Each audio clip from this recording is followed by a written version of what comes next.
And then we have the Natural. Bentley. Wow. Yes. Look at And that. then, Papasok sa loob.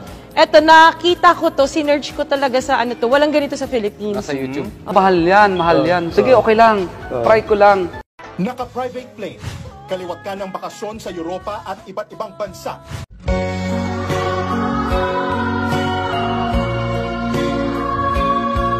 Hindi pala baha ang magpapalubog sa ating bayan, kundi kasakiman. Kasakiman sa pakinabang, kasakiman sa mga iba't ibang bagay na ipinagdurusan ng iba. Kaya ngayon maraming mahirap kaysa sa mga mayayaman.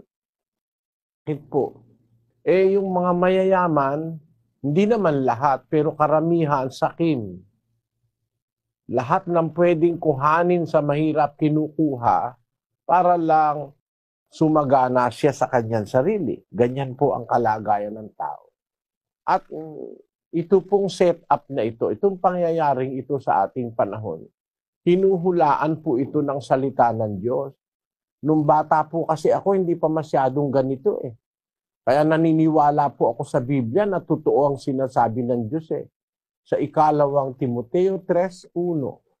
Datapwat alamin mo ito na sa mga huling araw ay darating ang mga panahong mapanganib, sapagkat ang mga tao'y magiging maibigin sa kanilang sarili, maibigin sa salapi, mayayabang, mga mapagmalaki, mapagtungayaw, masuwayin sa mga magulang, mga walang pasalamat, mga walang kabanalan, walang katutubong pag-ibig, mga walang paglulubag, mga palabintangin, mga walang pagpipigil sa sarili, mga mabangis, hindi mga maibigin sa mabuti, mga lilo, mga matitigas ang ulo, mga palalo, mga maibigin sa kalayawan, kaysa mga maibigin sa Diyos. Kita nyo mga kapatid, ganyan po ang karakter ng ating panahon.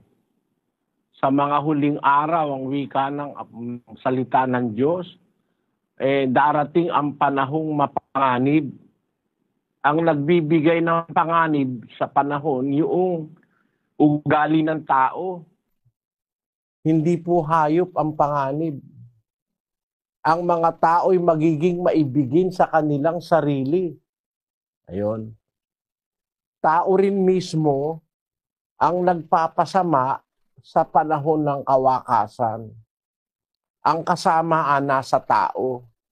Wala sa hayop, wala sa panahon, wala doon sa weather condition. Hindi yun ang masama eh. Ang kasamaan nasa tao. Kaya tayo, pati yung ating paligid ngayon nasisira dahil sa kasamaan ng tao. Kaya ngayon, meron tayong tinatawag na global warming dahil sa kasakiman ng tao, dahil sa kayabangan ng tao, dahil sa pagnanasa ng taong nandoon siya sa pangunahing lugar. Marami pong dahilan. Kaya ang sabi ng Apostol Pablo, darating ang panahong mapanganib sapagkat, yun ang dahilan, sapagkat ang tao'y magiging maibigin sa kanilang sarili, maibigin sa salapi, mayayabang, mapagmalaki, mapagtungayaw, masuwayin sa mga magulang, walang pasalamat,